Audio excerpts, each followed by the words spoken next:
Thanks for joining us. We compare the movies El Cid, 1961, and Kingdom of Heaven, 2005, otherwise known as Heroes in 1961, Villains in 2005.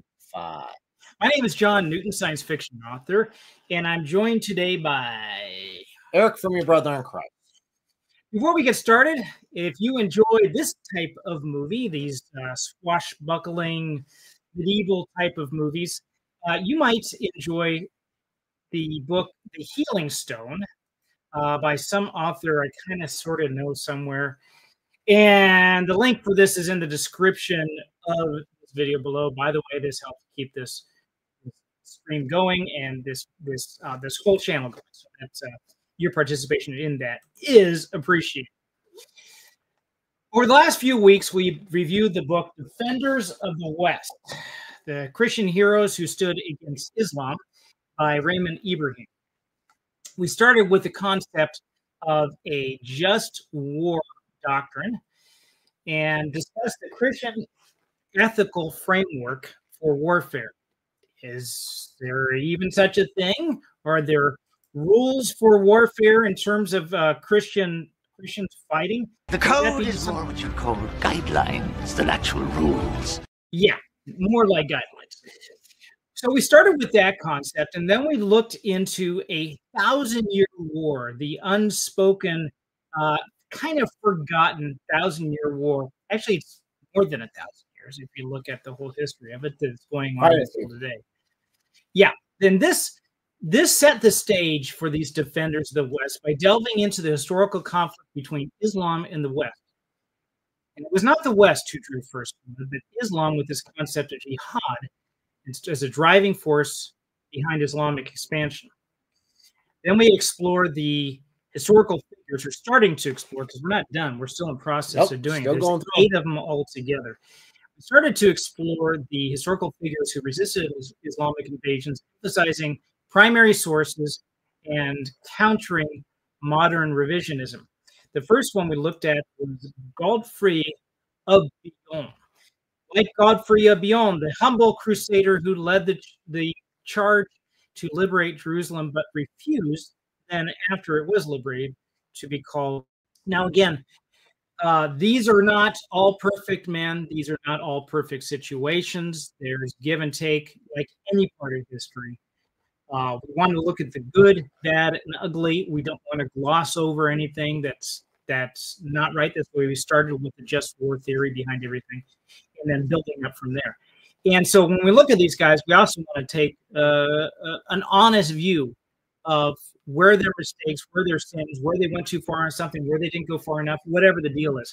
And we're also, just like the Old Testament, takes there's a character, he's a king. King David? Yes, that's his name, King David, probably the greatest king in ancient Israel history. And he had some issues, and they don't gloss over it. Good, bad, ugly, everything. Paul did some bad things. It was in there. Peter, leader of the disciples, he did some bad things. He messed up. That's in there. It's all in there.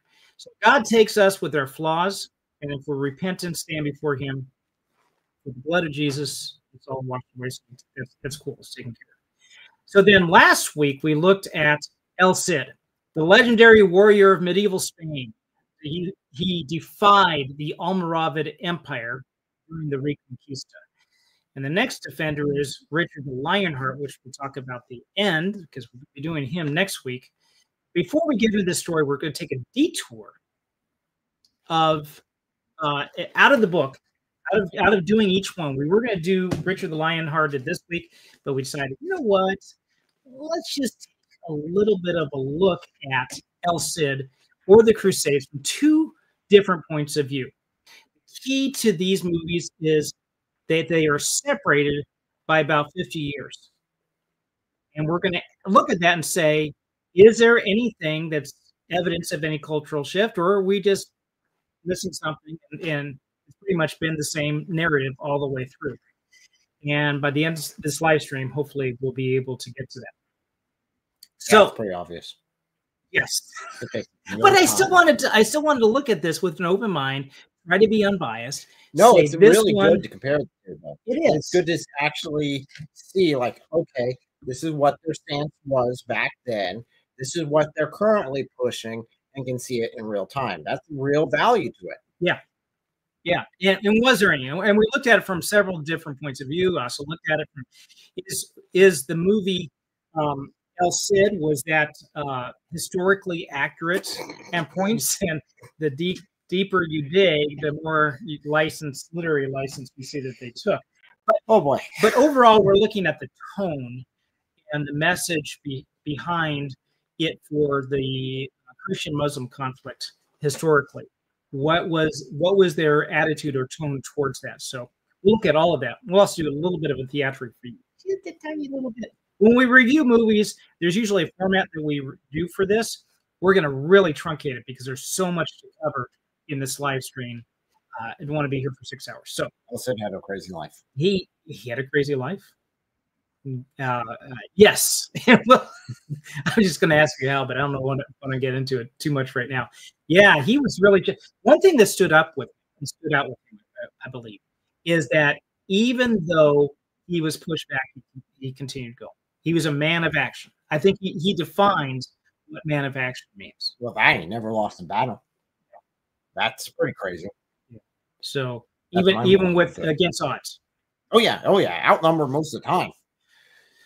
He still won. Oh yeah, boy. Yeah, and he this is during a very interesting part of history in Spain during the Reconquista. They do take Toledo, according to the first king that he was under, Fernando the First, I believe. He had taken Toledo, and then there was also other advances they would take. We're taking a look at a couple of maps to see where things go from here.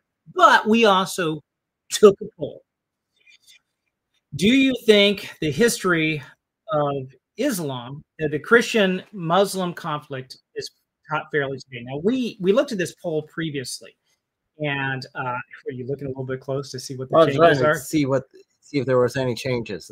I'd say it's more balanced on one end. I'd say it's much higher on one end than it was last time. No, I think it was still. I'd have to go back and look at the previous video, but I think it was 4% back then. May have been 2. I don't know. May have been 2. But there are more votes, but we're still seeing the same. Now, again, bias here because this is probably most of the people who watch this channel or whatever comes up on YouTube suggestions. If this poll were to pop up for some people, we would see it. But for most of the people that would view this channel, this is the poll they would see. So I would expect it to be more like this, but not really this far. I mean, this is almost 100%. Would say that it is biased towards Islam. Now, this is the general teaching. It's not just media. It's overall. It's been taught in school and so forth. Then I took another poll and was asked, have you seen the movie El Cid, 1961, starring Charlton Heston and Sophia Loren? I'm not really surprised by this number. No, neither am I. It's an old movie. It is. It's old. It is. And even though it is old, I am still going to put up our spoiler alert moniker because this movie is older than me. You don't need a spoiler alert for it. I'm not going to say if it's definitely older than me. Just go ahead and say it's older than you. Yeah, I think that's much of a stretch. No, that's just mind blowing. That's like, what that is. Methuselah wasn't even born then. It's older than he is. Yeah, wow, this is an old movie. I'm talking about ancient here. Now be nice. You know, is not that bad. So, El Cid. So, what was the movie El Cid about? I'm going to go ahead and put up just a bit of a snippet of a video from the movie to give you a taste of what it is. I'm going to frame this a little bit first before we get started. During the life of El Cid, there was a lot of give and take of who he owed allegiance to. Now, remember, this is during the High Middle Ages when you owe allegiance to somebody. Everybody owes allegiance to somebody up the chain except for the king. The king then doesn't owe allegiance to anybody. So you go down the ladder and eventually everybody is. I don't care if you have peasants working in the mud, you still owe allegiance to a king. So he did, and the question was which king he was holding allegiance to. And during this time, there were some questions about 2 brothers who inherited 2 different kingdoms. The kingdom father had was split, and it was split between Leon and Castile, and this, I believe, is Sancho II, who is speaking. I can't No, answer Alfonso. that. This is Alfonso. I believe this is I haven't Alfonso. seen the clip Okay, yet. either one. It's one of the two brothers, and the other brother, who El Cid had owed allegiance to, was killed, and so this was brought into question. Do you know which scene that I'm talking about Yes, here? I'm pretty sure I know which scene you're talking about. Okay. Rodrigo of Bivar, called the Cid. Why do you alone refuse me fealty? Sire, all those you see here, though none dare say so, harbor the suspicion that you may have counseled your own brother's death. Unless you can prove your innocence, you will have no loyal subjects. Your kingdom will be torn. So this gives you a little bit of a taste of the movie. And if you've seen the other movie that we're comparing this to, which is Kingdom of Heaven, which came out in 2005, starring Orlando Bloom and many other famous actors. The two movies combined, there's more of a grittier feel to the Kingdom of Heaven film. Would you say that's very much so, much more. And then there's the cleaner, more 1950s, 1960s Hollywood that you would see with this. And there's a lot of embellishment too.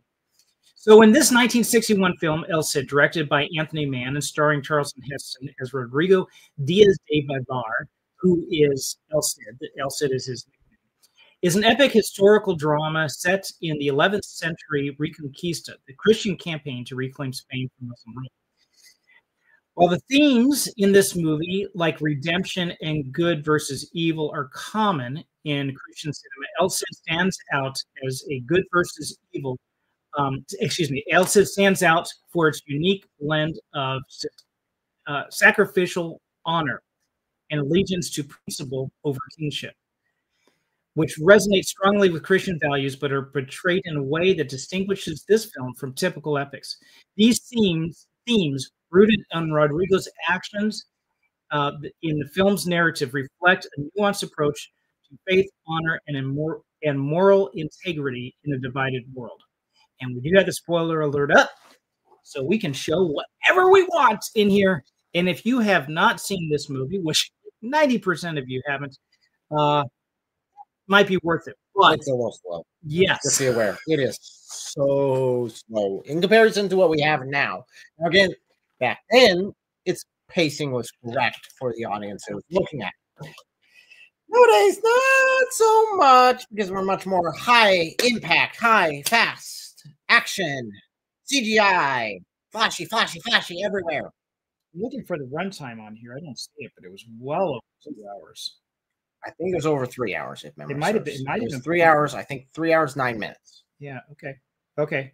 Yeah, and it would not be a movie that would be made today for several reasons. One of which, the pacing definitely changed.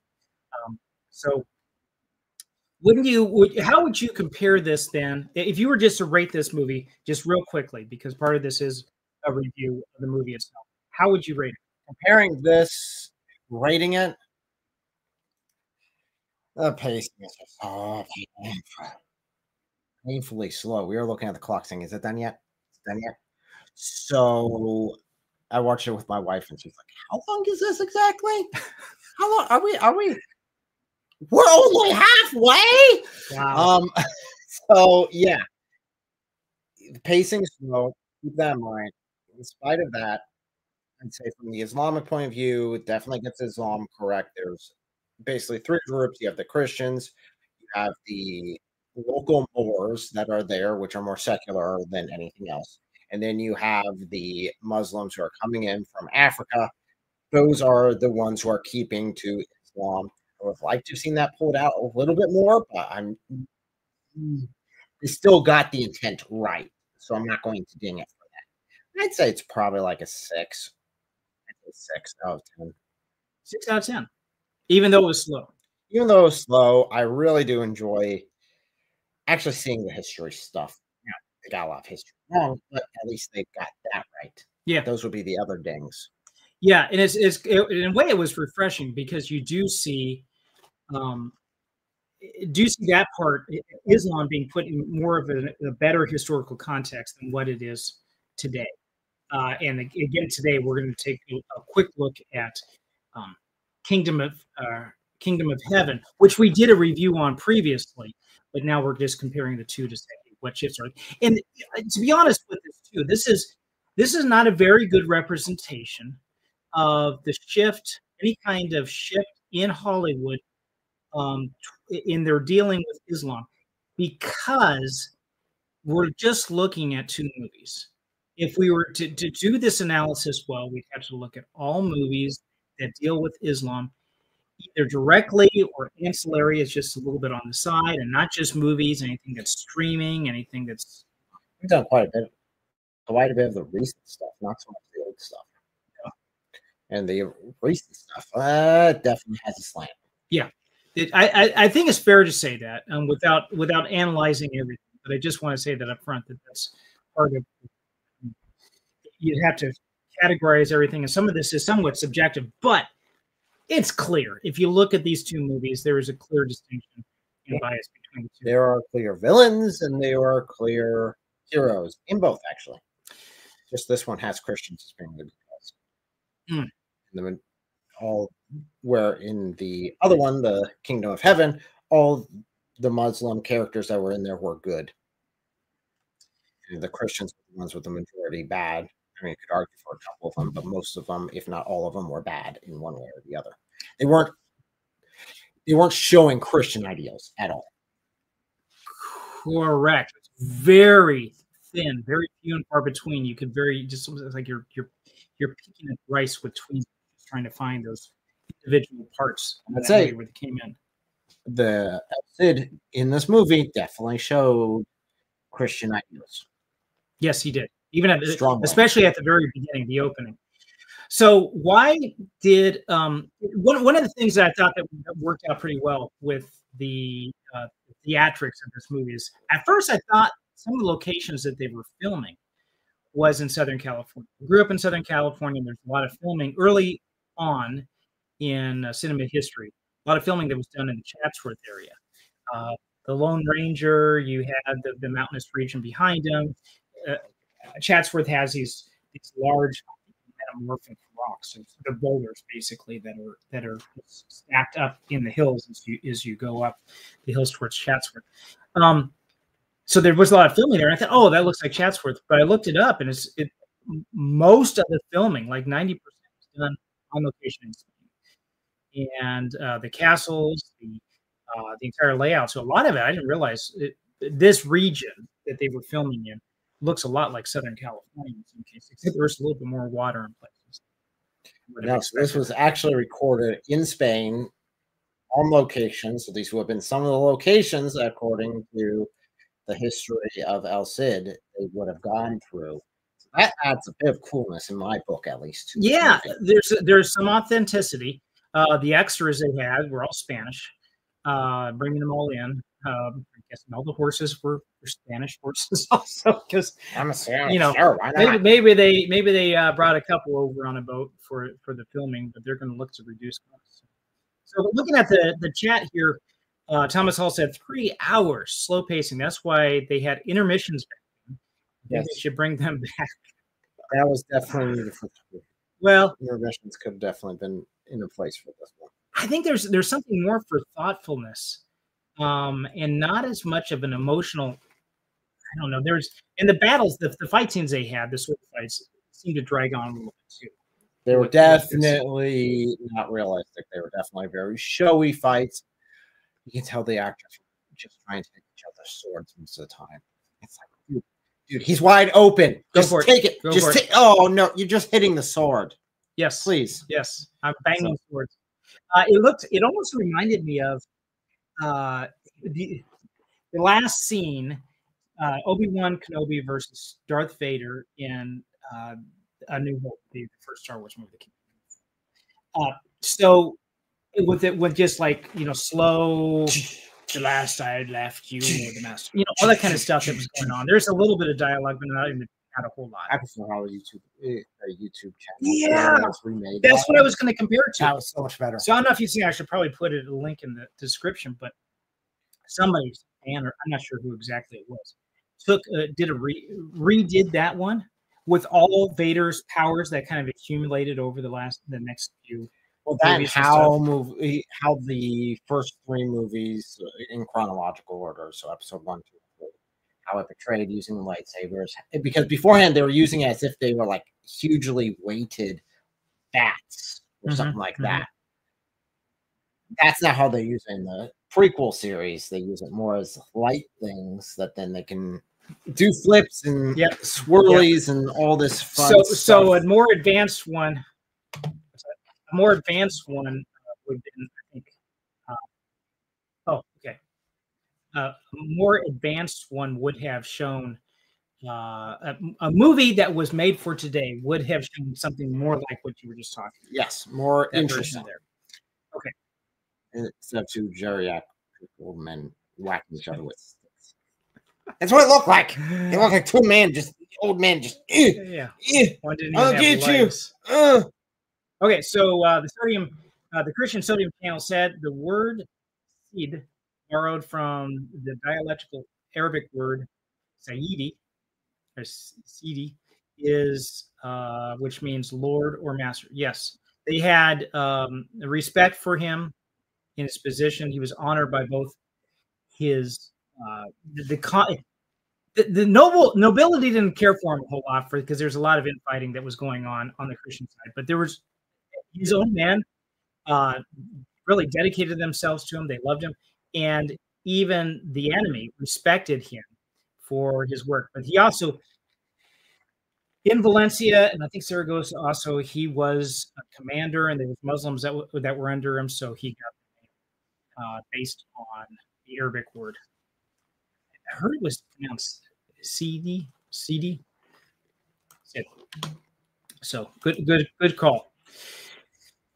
So let's take a look at the historical part of this movie. How did this movie rate?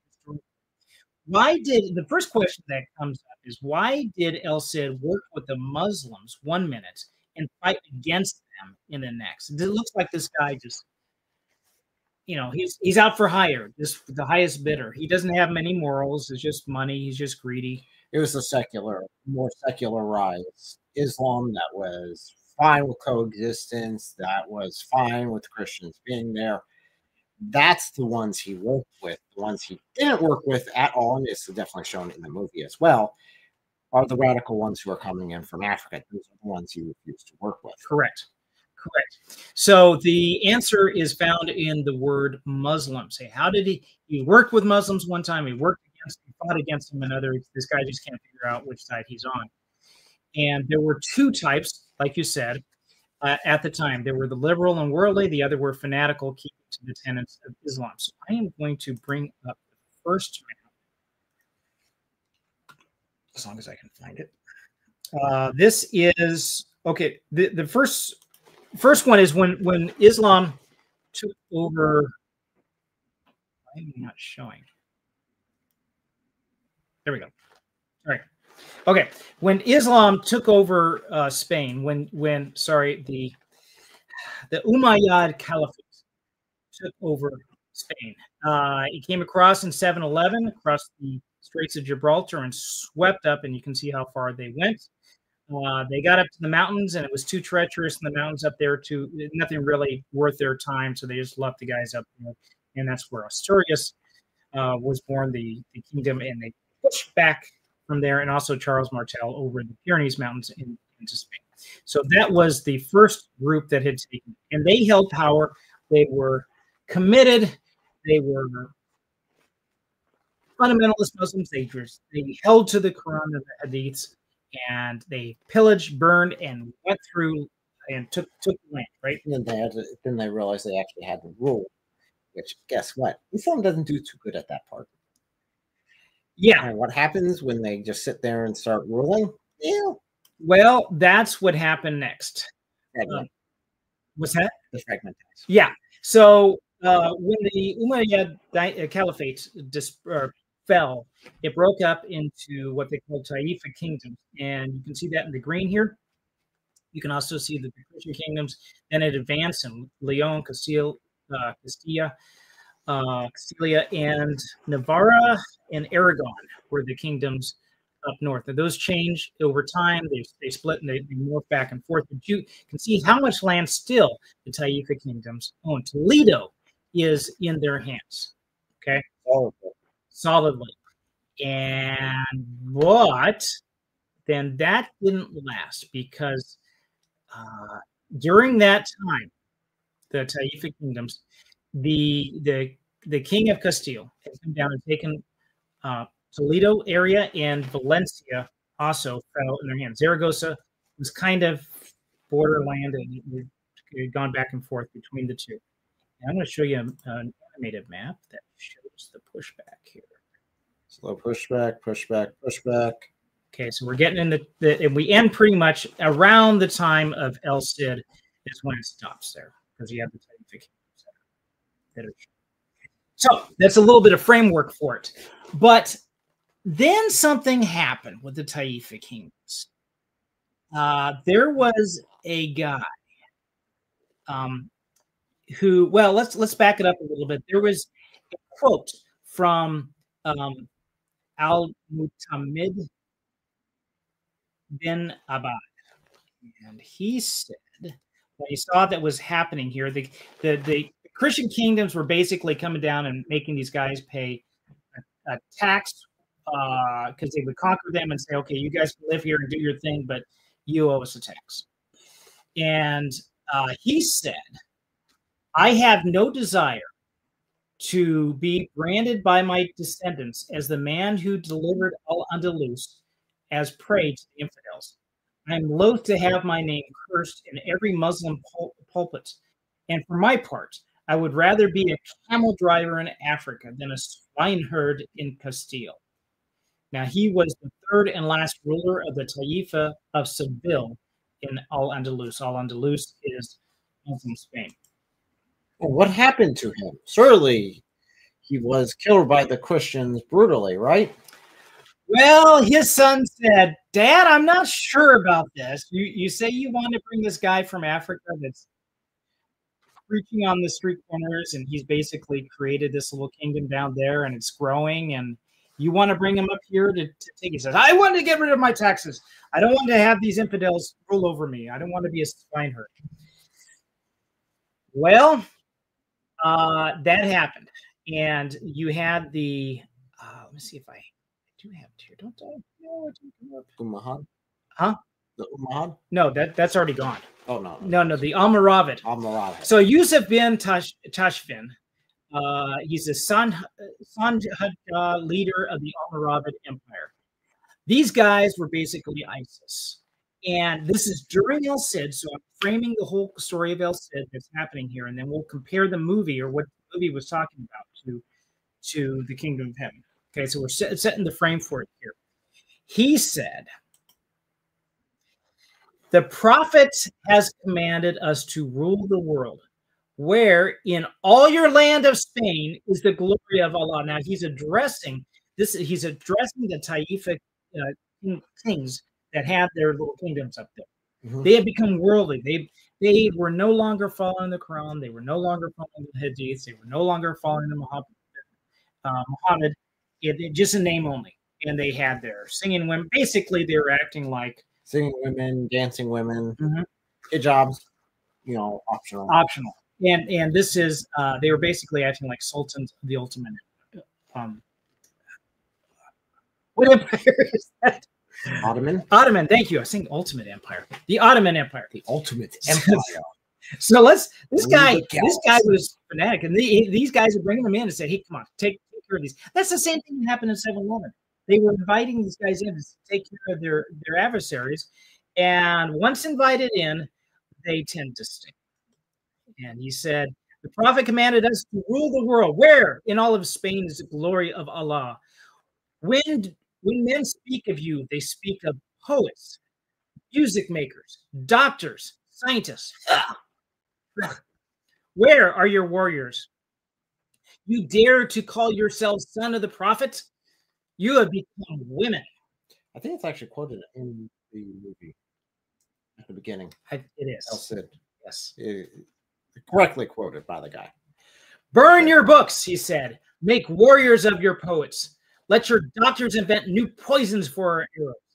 Let your scientists invent new war machines. And then kill, burn. Infidels live on your frontiers. Encourage them to kill each other.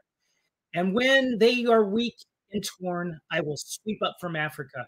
And the empire of the one God, the true God, blah, blah, blah, will spread first across Spain and then across Europe and then the whole world. So this is not Christian propaganda, guys. This is a direct quote from the leader of the Almoravid Empire as he's coming up. And he has established this. I did have another map that showed the whole thing, but I will show one final map.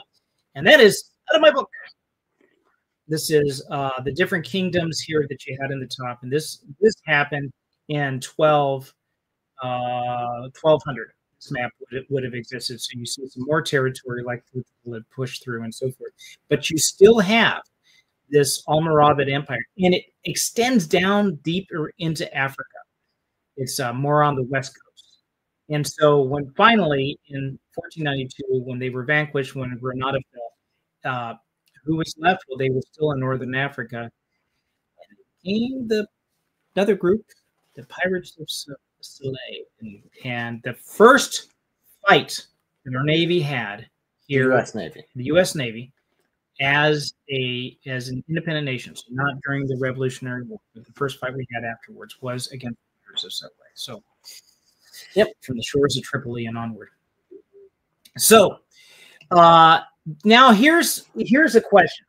With all these quotes here that are going on, how much of this movie, El Cid, was really historical? Well, they started off pretty decent. They did. And we did mention that there was parts historically that they're treating Islam and Christianity. It looks like they're treating that even-handedly. It's showing the dirty politics that are happening in the north with Spain. They got the history of that wrong. They show an instance where the two brothers, Alfonso and Sancho, are fighting right after their father's death, physically fight. It's a knife fight. And that's apocryphal. As far as we know, something like that didn't happen. There was infighting from the political standpoint because Alfonso, I believe it's Alfonso, wanted to have the unified kingdom. Of course, it was his rule. Instead of being split up between his brother and his sisters, also there was a partition for the sisters. We cannot be a divided kingdom if we're going to be fighting against the Moors, or they also call them the Saracens. So they had to be united. But it wasn't a knife fight like that. And I counted 12 different things that were historically inaccurate in this movie. Only 12? Yeah, I was kind of being broad. Night battle between Sancho and Alfonso. We've got Sancho summons El Cid, brings Moorish allies. He doesn't. Reunion with Al-Mutamin. And it almost looks like a barbecue scene with El Cid and Mutamin. He did have Mutamin as his lord or his master. El Cid did, because he was working with the Taifa kingdom during that time, and they did work together a bit. So there's others that are there. I don't want to get too much into that because I don't think that's something that's very interesting for this live stream. Right, guys, tell me in the comments section if you do want me to go through each historical inaccuracy with this movie. I think that might be a little bit on the tedious side. I have one big issue. What's that? The end. Oh, the lead up to the end. Okay. All right. There's the end scene, which by far, by the way, I think was the best end scene in the entire thing. Really? The last scene there was the best. Okay. We'll probably get into why. What else? According to this movie, El Cid died a lot earlier than what he did historically. In the movie, he died earlier than he did historically. Way earlier. He's like takes the city and then like, oh, I got shot by an arrow. Oh, I'm dead. Yeah, so there's a lot more that goes on Valencia, and that's really a sweet spot in history in learning and seeing the Christian-Muslim interaction with Valencia. That's really the best part of the history, I think. It's not shown at all. Yeah, because they do have this like, well, the northern Muslims are good because they're basically secularized. They still have Islam there as a cover, but it's not. And the problem is the roots are still there. And when El Cid is ruling, he goes out, fights the invading Muslims from Africa, and the Muslims back home rebel. He comes back, squashes the rebellion, says, okay, you guys just live. He had a very peaceful way of doing it. You know, you guys live your ways. You can do your prayers. You can have Sharia. You can live under your own Sharia law. You can do have your mosques. You know, I'm not going to restrict you guys in your freedom of religion. You guys can do it. You're fine. And they go out and fight. And as soon as he went out each time, I think he happened 3 or 4 times, they immediately rebel back at his land. So he have to rush back, squash the rebellion, go back out, come back. He finally got it, because I'm going through this book. Not the movie, but the actual history of it, the book itself. I was just thinking, when is this guy going to get it? Yeah. You can't, the Muslims are never going to allow you to rule over them. That's not part of it. They're just biding their time for the opportunity to rebel. Again, that's not saying anything bad about an individual Muslim. I'm just saying, in general, that's what Islam teaches. Part of the culture of Islam is that there's 2 things that are involved. If I understand it correctly. So the 2 things are, one is under certain circumstances you can lie. Yep, absolutely. And these actually would be obligated to lie. You have to lie. Would having a Christian, well, the second one, this leads into the line. Are you permitted to have a non-Muslim rule over you? No. Islam has to rule. Okay. According to the Quran and the Hadith, Islam has to rule. Okay. So then that would lead into the line. You can lie to make it seem like you're submitting in order to overturn them later on. And that does qualify as one of the criteria that is permissible to lie. Is that correct? Yes, it's obligatory. Okay, obligatory. So I'm obliged to say, yes, I surrender to you, but I'm going to be, and I will always be subjected to you and follow the laws that you have and so forth. While at the same time, I'm looking for the nearest opportunity that I can get to get off you. Not only is that allowed, but that's encouraged and taught as that is how you are to be. When you're low population, you're subjected, you keep your head down. You start getting more, you start taking opportunities, being more boisterous. And finally, if you get to a tipping point, then you just take over. And the lands that he was ruling were majority Muslim. So they could take over. Yeah. Yeah. All right. So I'm going to do a real quick recap. We might have some more people in the chat that are just chiming in and joining us right now. We are taking a look at 2 different movies. We're taking a look at the 1961 movie El Cid. This is by this one right here. It had Charlton Heston and Sophia Loren in it, and how they treated the Muslim-Christian conflict, specifically in Spain, but it was really considered part of a crusade there to push the Reconquista, to push the Muslims out, who had invaded. You know, this is not just we're getting rid of the natives here. This is an invasion.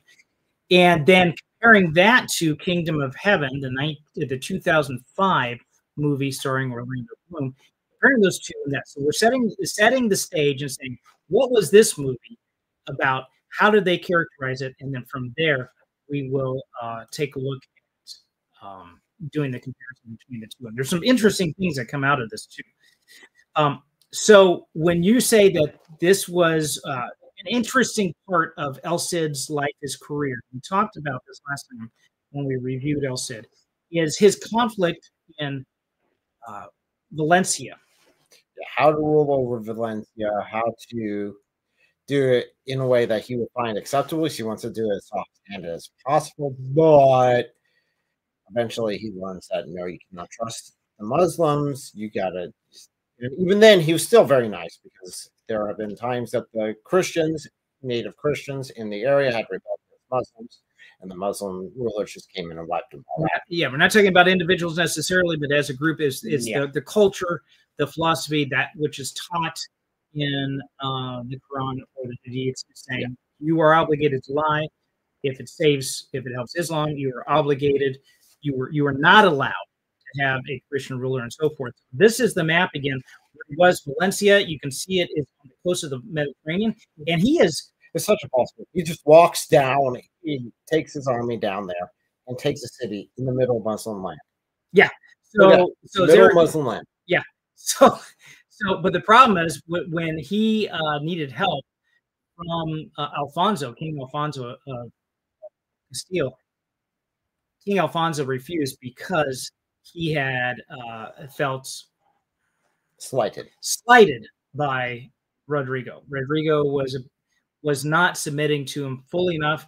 And he thought that he was just being just taking all this territory for himself, wanted to be a king for himself. He said, "No, there's no way I'm going to help you here," and not looking at the bigger picture of what was happening. So, yeah, that was part of it. So this final battle then that they have in the movie is where you have Valencia is under siege by the Muslims. Now, this is not just the Muslims. This is the guy from Spain. This is basically ISIS that is not Spain, from North Africa. This is basically ISIS that is coming. They're dressed in black. They've got all they're good. They crucify guys as they come through. They're going to do the whole thing like what you saw what's happening in ISIS. The city is under siege. It's surrounded, and they're desperate. In the movie, El Cid takes an arrow to the knee. Oh, sorry. To the chest. Arrow to the knee? We're not talking Skyrim here. No. No Skyrim. No Skyrim Lord. Takes an arrow to the chest, and it's a fatal wound. And it's not an instant death. It's a slow death. And he decides, the word gets out that he's dead. It demoralizes his people and emboldens the attackers. So he says, I've got to get out there. He says, this is the best thing. Get me out there. So they prop him up. They can just like brace, strap. He's got a sword. His banner ready to go. Yes. Sword in his hand. Okay, let's go. And they charge. The horse charges out. This is the whole weekend of Bernie's thing. And so he goes out, and the Muslim army is like in shock. Oh no, El Cid! And they get routed. They head for the sea. They got ships out there at sea. They head out. They get scattered. The leader is killed, and on and on. Nice ceremony. They have a nice little. The priest comes out and they say, "Oh, we have said, God bless you." The whole almost like a funeral type of thing right there on the beach. Mm-hmm. And they're giving this going on. I thought, man, they're burying him already. I mean, this fight's actually still going on. Then you see the best scene in the whole gosh darn movie. You see El Cid dead on his horse, galloping out because no one in their right mind decided to stop the freaking horse. And it's just going down the beach all by himself, and no one's around. What's so funny about this is it is a 1950s, 60s movie where the hero rides off into the sunset. And it's probably a touching ending that is looked at as being serious, but it's like dude, he's dead. Someone stop the horse. Stop the horse. It works. Stop the horse. We need to give him proper burial. It's almost worth watching the 3.5 hour whatever movie just to see that end. That end I spoiled it for you. Sorry about that. Oh, that end was so. I lost it. I was laughing so hard at the end there. It was supposed to be a tragic scene, but man alive. Now, that did not historically happen. That is part of the songs, but not part of history. In history, he actually lived much longer and eventually died of illness. Correct. The final ride is a legend from the Cantar de Mio Cid, which is the song of my Cid. It's not history. El Cid died in Valencia in 1099, likely of illness, which I think was 3 years after this happened. And Valencia fell to the Almoravids 3 years later. His wife was there. That was where the plea goes out. His wife sent a message out to King Alfonso saying, hey, we're being sacked. Help us out. And what? So, no. Does not get it. So that part was, and there's other parts that are there. I think they get the tone of it right. I did not like seeing the Sancho, King Sancho, and Alfonso being such a petulant dweeb. Yeah, they were dweebs. And his sister's whispering in his ear like worm tongue to say, "Don't let them do that to you."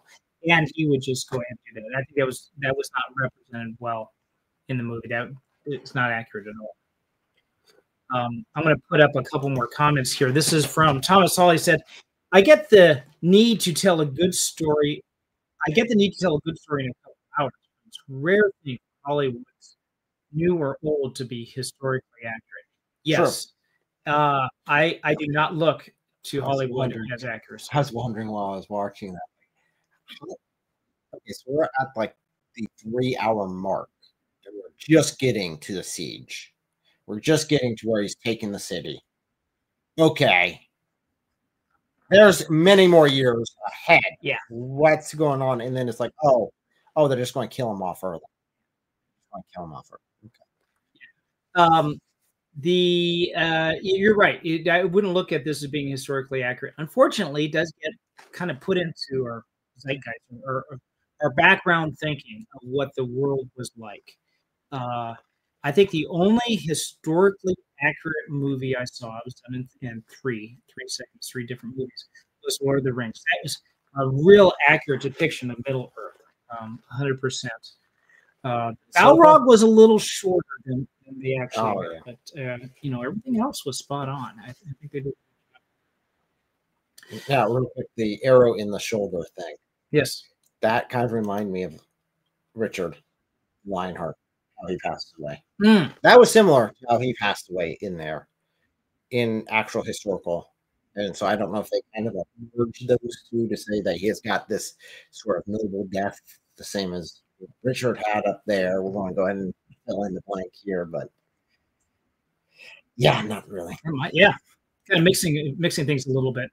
Artrix 548 said, off topic, Alfonso and Sancho were fighting the Moors at the same time. William the Conqueror took England and did the Herring of the North. Yep. The answer is yeah. This was a pretty active period. A lot of things happening from a historical standpoint in this time frame. So last week I showed this comparison to 2 timelines. I have a timeline for El Cid and a timeline for Godfrey. Because he was in parallel too. So you had William the Conqueror up there, you had Godfrey, and you had El Cid. Yeah, and Godfrey, I believe, had ties to, or his father had worked with William the Conqueror. Yeah, and so these are, especially nobility, they're going to be kind of tied to each other. So here's the timeline, real quickly. Duke Godfrey of Bouillon, and you can see the times going for 1100. 1100, 1099, isn't that when El Cid died in Valencia? It was 1099. So you see right there at the top, these times overlap between the two. Godfrey died 11. So he died like 1 year after Cid? Yeah. And 1 year after El Cid. Very close in the timing and everything. So, and as we go through this book and we look at the other 6 defenders of the West, we're increasing. We're going further in time. So we get to the Ottoman Empire in the East. Then at the end, we're talking about some other defenders as well.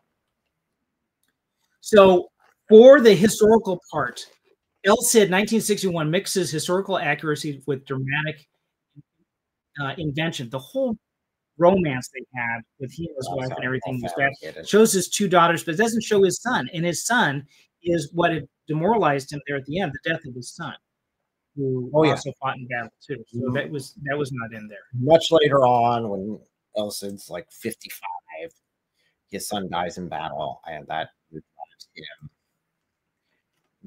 through grief into a lot of stress, and he ends up going back into battle, and that definitely impacted his health. Yeah, well, the big thing back then too, without a son, he does not have any lineage that he can pass that on. It's not the same in that time to be able to pass Valencia off to his son. So his whole legacy there in terms of land is gone. He's not going to be able to hand it on. So accurate events included Ferdinand's death. That was the father of Sancho and Alfonso. El Cid's exile, Alfonso's death, and Valencia's conquest, aligning with Chapter 2 of Defenders of the West. The inaccurate events like the night battle, the barbecue with the Muslims, Jimenez, his wife's imprisonment, which did happen, but it happened later under different circumstances. The glorious final ride into the sunset. These are things that did not happen. So, Christian themes. Would you be able to pull out any? I'd give you a warning about that, but I was going to be doing Christian themes. I think the Christian themes are pretty obvious. El Cid was very loyal. He had integrity. He was basically the ideal of what a knight should be. Yep. Was what this character was. He was chivalrous. He was dependable. He kept his word. He defended the weak. He defended those who, even he captured, defended them at his own detriment. So I think, all in all, that would be the Christian message there. Okay. These are the ideals that are Christian. I would agree with you on that. I think that the even-handedness that he had, even though there was betrayal that he had many times afterwards, eventually said, okay. Eventually, he's just, you guys just need to back up and leave. Yeah, he didn't kill all the Muslims, and that was a major thing. Or didn't sell him into slavery. Yep. He didn't do, what it would have been acceptable at that time to do. He didn't do that. Well, what was acceptable at the time, what had happened to Christians in that area that did the exact same thing against Muslim rulers. He did not follow the trend. He said, you know what, pack your bags and you can leave without being molested. Right. So I'm going to add one comment here. This is from Artrix again. He said, just imagine if El Cid got to take part in the First Crusade. Yeah, that would have been interesting. Been very interesting. Yeah. But I think it would be to Spain's loss if he had done that. Spain was been screwed. I would say that there was a little bit of a battle here in trying to select. Whenever we look at movies, we try to say, okay, what Christian themes in a movie, even if it's a secular movie, that could be taken out as a springboard for conversation. If you're talking to someone who's not a Christian, it would be a possibility to say, hey, cross. This is just like what Jesus did. This is just like what happened in the Old Testament with Samuel or something like that. That you can bring these out, even as just general principles, to say that these are things that Christians stand for. There was self-sacrifice and honor. El Cid embodies Christ-like commitment to honor and sacrifice, prioritizing Spain's unity and defense over personal gain. Not like what happened really with maybe Alfonso trying to protect more of his own at that time. This is evident in El Cid's refusal to crown himself as king despite popular support, his willingness to face exile for upholding justice, and the iconic final scene where he's mortally wounded, but that didn't happen. So all these things, this aligns with Christians, with Christ's teaching on self-denial and living for a higher purpose, as seen in the biblical calls to take up your cross, Matthew 16:24. Rodrigo's actions reflect a willingness to suffer for righteousness, a core tenet in Christianity. He really did, because he stood up for his principles, like you saw in that one scene that we showed from the movie. El Cid's unwavering commitment to justice and honor, even when it conflicted with royal commands, reflected a distinctly Christian prioritization of divine law over moral authority. Now, this is the second theme that I would pull out. I would say that he had allegiance to principle over kingship. Although he was loyal, he wasn't necessarily loyal to the kings. If he gave his word, he would do it. That's why at the beginning of the scene, he was so strict about having to give his word. He wanted to make sure that this guy was true to his word before he gave his own. And so that is also another Christian theme. And I have a quote here. Stay. The apostles were brought and made to appear before the Sanhedrin to be questioned by the high priest. We gave you strict orders not to teach in this name, he said. If you have filled Jerusalem with your teaching, are determined to make us guilty of this man's blood. Peter and the other apostles replied, "We must obey God rather than human beings."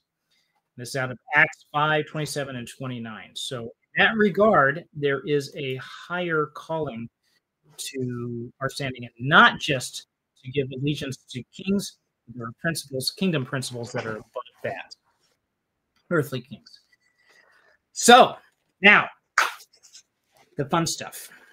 Now that we've laid the groundwork for El Cid, and we've looked at previously the movie Kingdom of Heaven, 2005, let's take a quick look, if we can, at what Hollywood's perception and how it's changed over time.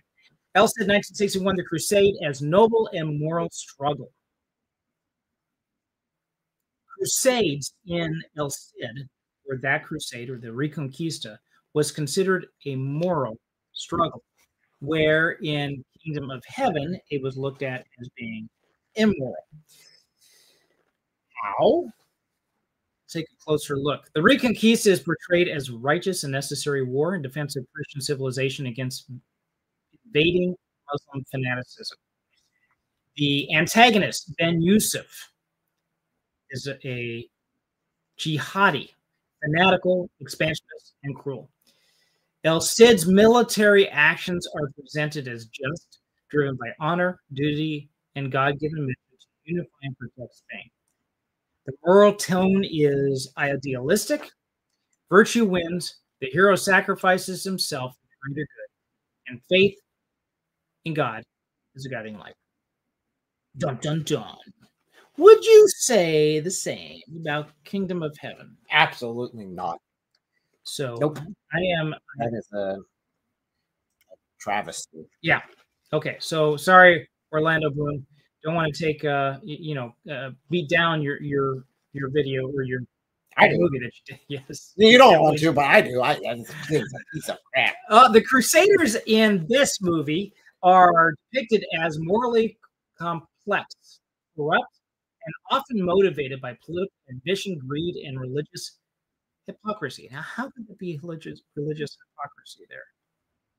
That they didn't give a crap about the religion at all. That it was literally, even the good Christians there were very clear on basically just Christianity. That was garbage. I think that you and I disagreed on that a little bit. I think I did find some guys that were there that were redeemable, but I'm specifically talking about. Okay. I think the only one that was redeemable and seemed to try to hold to Christianity would have been the Leper King, but even that was fleeting. Okay, I think there was a couple other guys, but we'll hold off on that a little bit. What definitely I think we would both agree on is that all the bad guys were Christians. Yes. And there were, I would say that there were some good guys that were Christian. You would say none. But the Muslims, there were only good guys, and honorable and so forth. And kind, and of course, I was not in any way, shape, or form historical. They rewrote history in order to make the Muslims better. Yeah. Jack Gray said Hollywood equals Kingdom of Heathen. Yep. Basically, that's it. Thomas Hall said pushing back in Spain was just as important as pushing back in the Byzantine Empire, and I would agree. Yep. And that they do in Defenders of the West. They do talk. He does. I shouldn't say they. Raymond Ibrahim does talk about. He chooses 3 different locations. One is Spain. One is the Holy Land, and the other is basically Eastern Europe. That is Balkans. The Balkans. Yeah, that are being affected by the Ottoman Turks as they're pushing through. So having that land brought back, you think of all the richness. We talked about this before. All the richness that was on the eastern side of the Mediterranean, it was lost to Islam. Yep, Islam came in and just wiped it out by the sword. And even today, it's considered a very backwards place. Which was the opposite. So in the Kingdom of Heaven, it was depicted in this negative light. The film opens up with Christians hanging Balin's wife for suicide. a critique of religious legalism. Later, the Crusader leaders are shown as reckless warmongers, eager for war. This was supposedly, it looked like it was the leader of the Templars, which they had nothing to do with that guy. He was a historical figure, and he did do some bad things. He was wrong, but he wasn't the leader of the Templars. We did cover that. Moral high ground was not occupied by religious institution, but Balin's personal code of honor. So on the Christians, there was no institution that was really righteous. And he says, Balin said, this is Orlando Bloom's character, what man is a man who does not make the world better? And that was the guiding light of the movie. It really wasn't Christian. It was just a secular kind of be good to everybody, make the world a better place kind of attitude. The tone was skeptical of organized religion and holy war, and the real enemy is fanaticism, not Islam or Christianity per se. It was just like, well, fanatics and greed everywhere is the bad thing. So I'm going to put up Artrix's comments. I've seen people hold up the Fourth Crusade as an indictment against Christianity as a whole. Catholics knew it would be a black mark against them forever, but it happened because of human greed. Yeah, not everything in, like I said, when you have war, even the best intentions of war, bad things happen. And as principle for Christian principles, you want to avoid casualties, you want to have a just cause, and there's many other things, guidelines that you would go by, and not so much for Islam. And we are going to be doing a review on the Islamic version of the just war theory. Yeah. I'm working on getting a guest in to be able to talk about that, so we'll see about what the timing is. View of the Crusaders. I'm going to ask you guys, of these two books that we had, of these two movies that we had, which one had a positive view on Crusaders? Which one said that they were heroes? It did give away. This is such an easy answer. So how did El Cid view the Crusaders in its movie? As just cause, as a necessary, it's still bad, but a necessary evil. Crusaders.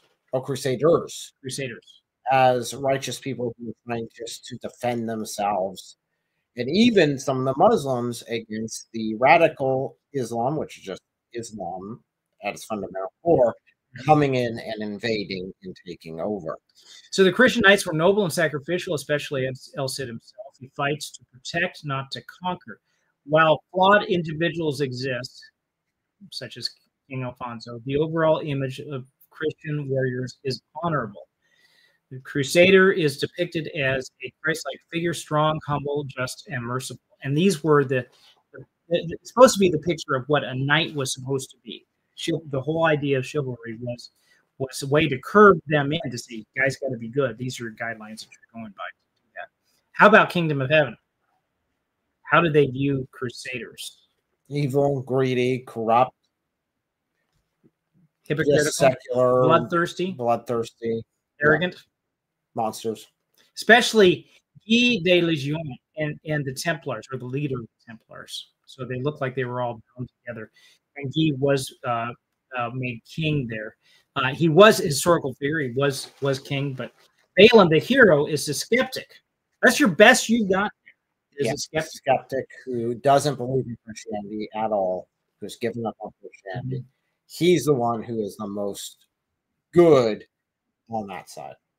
He is. He doesn't serve the church, likely, but his conscience and reason. You're supposed to have conscience and reason. It's supposed to be there, but it has nothing to do. But he doubts God and yet upholds justice. Well, except sleeping with a man's wife.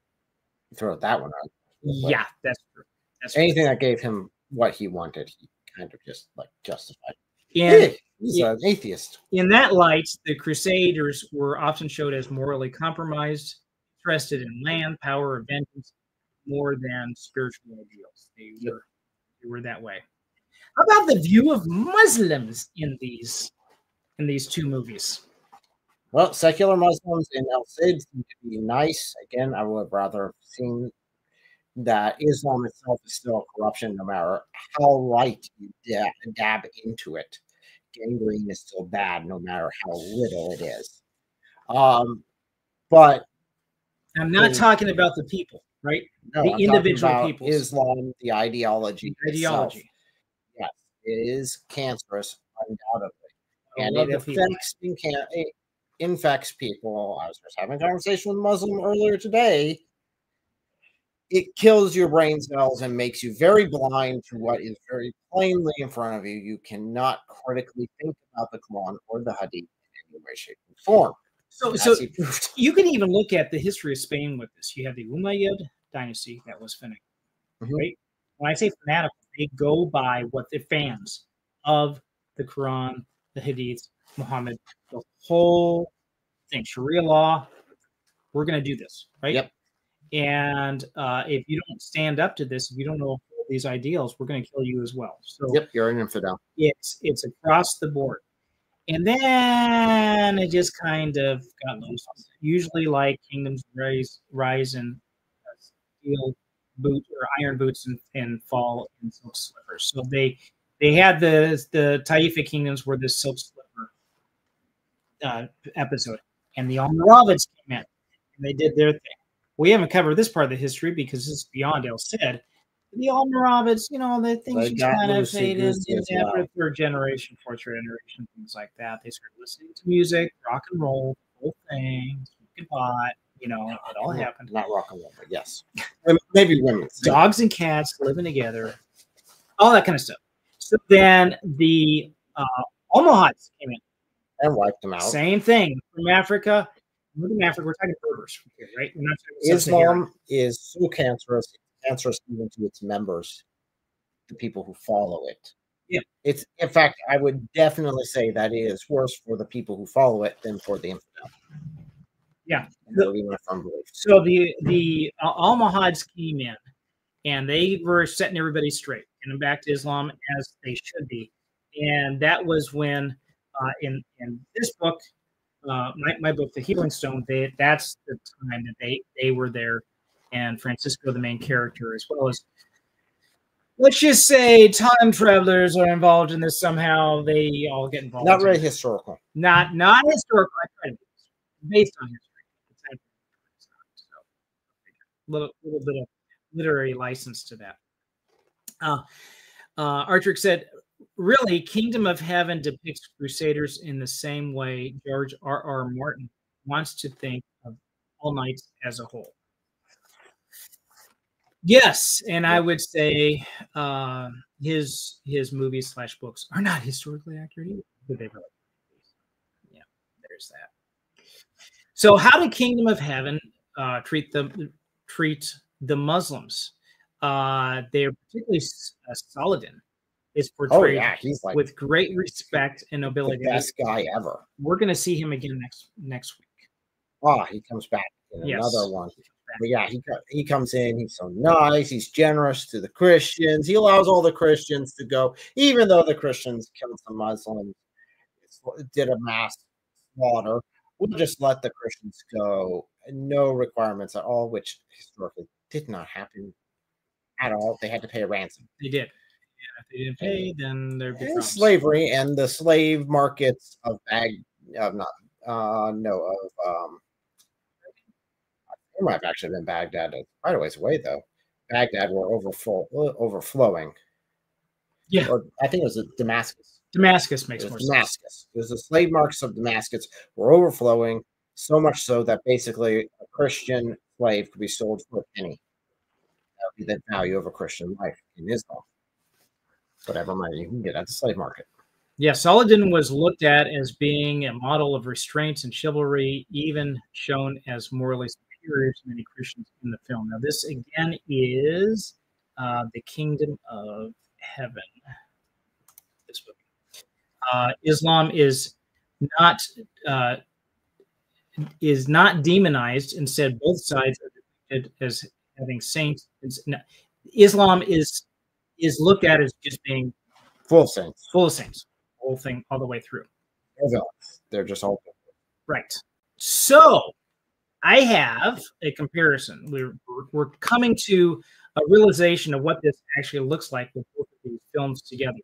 Looking at each of these aspects, then we have El Cid, 1961, Kingdom of Heaven, 2005. So over this 50-year period or so, what has happened to the moral framing? El Cid, clear good versus evil. Kingdom of Heaven, moral ambiguity. In regards to the view of the Crusades or the Reconquista, it is noble and just in El Cid. 50 years later, it's often corrupt and tragic. Hero's motivation in 1961, faith, honor, defense of civilization. In 2005, personal ethics, justice, and peace. Personal ethics. Now, this is also in the light of those who would want to take advantage of the, you also have the greed and the corruption, but the best that you have in terms of the hero's motivation, it's all personal. I feel like this is what needs to be done. Without a God, I mean, without God, you have no moral anchor, and it's the best you can do, man. Orlando stuck there, failing. Then view of Muslims divided in El Cid, noble versus fanatical, and Kingdom of Heaven, respected, humanized, and a model for us all to follow. View of religion, Christianity as a force for good in El Cid, 1961, and 2005, institutional religion often corrupt. Tone in 1961, idealistic and heroic. 50 years later, skeptical and introspective. I must say one other thing about El Cid that was a disappointment, the movie. Okay. I never saw El Cid's glorious beard.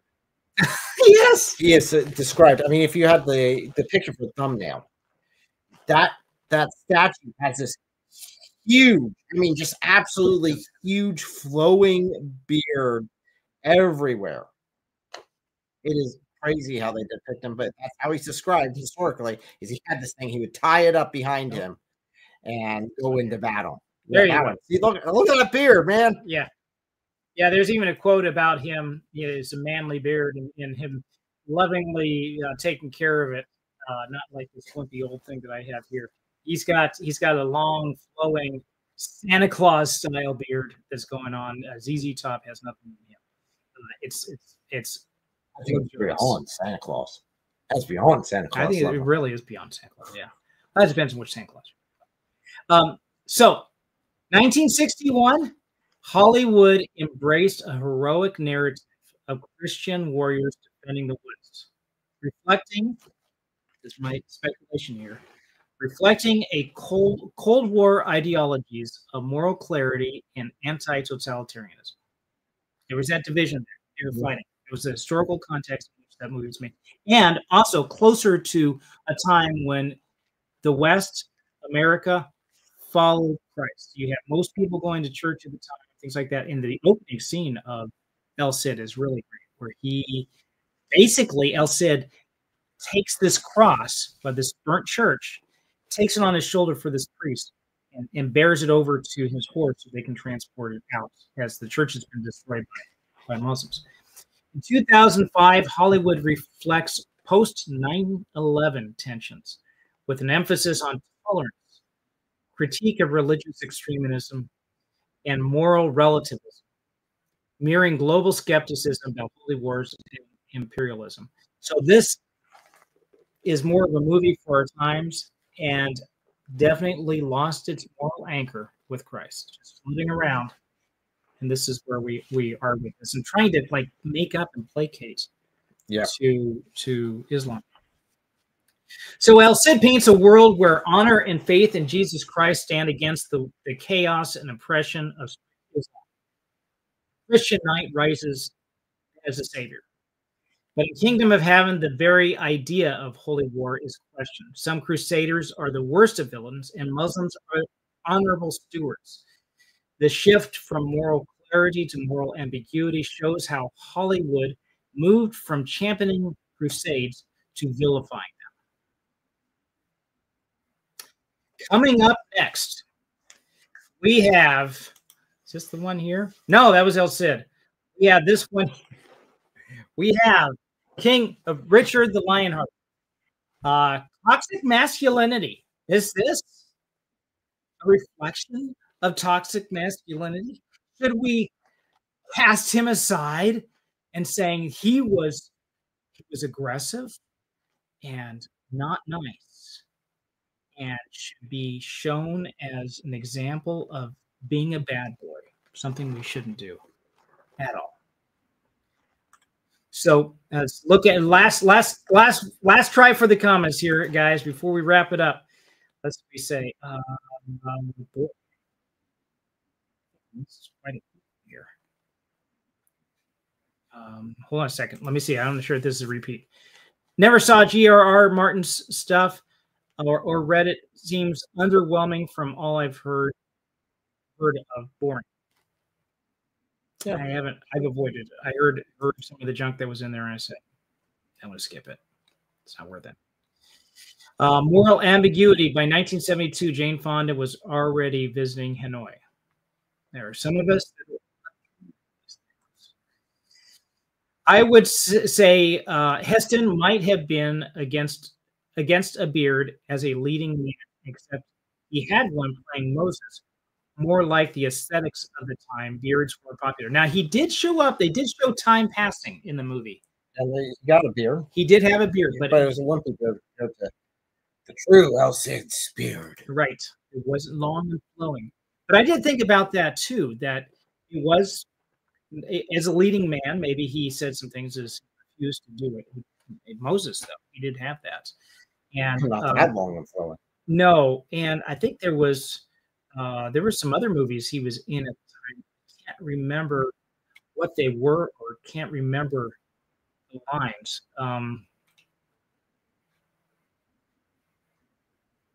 Give me a minute here. You're lying, George. Oh, Get your stinking paws off me, you damn dirty ape! You really think I ought to swear? Yes, definitely. He had a beard in that one. He did have a beard. He had a beard. Pathetic one in comparison to El Cid. He did grow. We didn't have a choice. There was no one planning that he was going to get a razor. So, yeah, his beard should look like El Cid's at the end of the movie. He should have. Boy, we're getting inundated with comments here. Boy, you guys are worth it. We're going to go through all the comments before we wrap up here. Let's see. This might have against the beard. True Defender said Hollywood romanticized the desert Arab as the dark, handsome warrior, and this got all the white Western women to fall for Muslim men. Now they're regretting it. Unfortunately, you do see a lot of that. See that. Yeah, jihad going on. You're right. And take you back home, especially if you go back to Saudi Arabia or whatever, you will discover the truth. I've been to Saudi Arabia. I have seen widows on the streets trying to sell their portion of it. They're required in Saudi Arabia, at least in the 80s they were. Men were required, up to 4 wives, required to give them a certain amount of gold each month. And they would generally wear like bracelets or necklaces or something. That was their social security. If the husband said, I divorce thee, I divorce thee, I divorce thee, they end up not being able to work. No work for them. Saudi Arabia just recently allowed women to drive. You'd end up on the streets, on mats, selling trinkets or whatever, and maybe hawking their gold a little bit here, a little bit there, just to be able to survive. I had one of them hit me in the back with her cane. Why did she have that? Why did she do that? I had a camera. You had a picture of Muhammad on your shirt? No. I had a camera strapped around me, and it may have been pointed her direction because I was looking the other way. It may have been pointed her direction. It's a big no-no to take pictures of people there because at that time, at least, they believed that images would capture their soul. So I had it pointing towards her and just started smacking me on the back. I thought, what did I do? Yeah, Islam is not pagan at all. Yeah. That did happen. So we would get a ZZ Top El Cid movie today. We could get, yes. Let's call for it. I think we could, if enough of us ask for it, we would actually get in Kids. Yes. Truth Defenders. Sorry, I'm just putting everything up here. That's here. Sorry, Truth Defenders low. Okay, down here. Hollywood wouldn't depict the Armenians as brave, handsome Christian warriors raging against the approaching doom that was the Seljuks. No, they would not. Boy, that would be a story to tell. We haven't covered that side of it yet. Hollywood did it was Armenians who deserved it because they were rebelling against the righteous Muslims who just wanted peace. Yeah, they could not handle it. Islam, the religion of midnight all-zoot rides. It's not pagan at all. It depends, man. It depends on where you go. You have no clue what that refers to. Isn't that? That's a good thing. Isn't that the midnight journey or not? No. Okay. Never mind. It involves no. Hey, YouTube can't say certain things, right? I don't want to know. You can. It's fine because it's protected. It's one of those LGBTQ friendly things that's protected. So if one of the protected groups does something against the other protected groups, it's okay. It's whoever's more protected. So the LGBTQ are still higher on the totem pole of victimhood. Okay. So they get to have. So it's like a cage fight of these different groups. Oh yes, it is. That sounds like it goes against what they want. You got intersection. So if you're like a gay Muslim who's transgender and cripple, there you go. You're like the one. You walk in the room and all the lefties start going.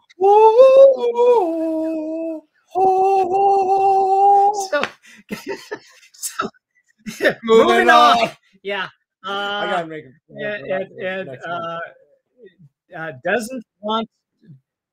He doesn't know. Yes, I don't know, and I don't want to know. Well, I gotta get part of the story here. Yes, and I am Thomas. Thank you. I do not want to know. Ignorance is bliss. It's a trap. Yes, it's a trap. I gotta make a video on it though. You do next month. Pride month. So I need to make a video about how. Are we doing away with that? No. I thought that was a fad that's now bygone. No, they still celebrate it. And if you look at LGBTQ topics, it always spikes at the beginning of the month. So I got to make sure I get that video out at the beginning of the month for the LGBTQ prophet. But isn't there like an international stamp month too? That's in the same period. We need to have something like we run out of months. We only have 12 of them. Evergreen Tree Month is June. Let's do that because intersectionality. You got environmentalists then fighting the Pride Month. You save the whales. There's got to be something in there. I think the LGBTQ people still win. I think you're right. They scream the loudest. I think definitely kick them in the balls. Okay, I think we're done. We're getting in more trouble here. All right, guys, we'll see. Oh, and in case I don't see you, good afternoon, good evening, and good night.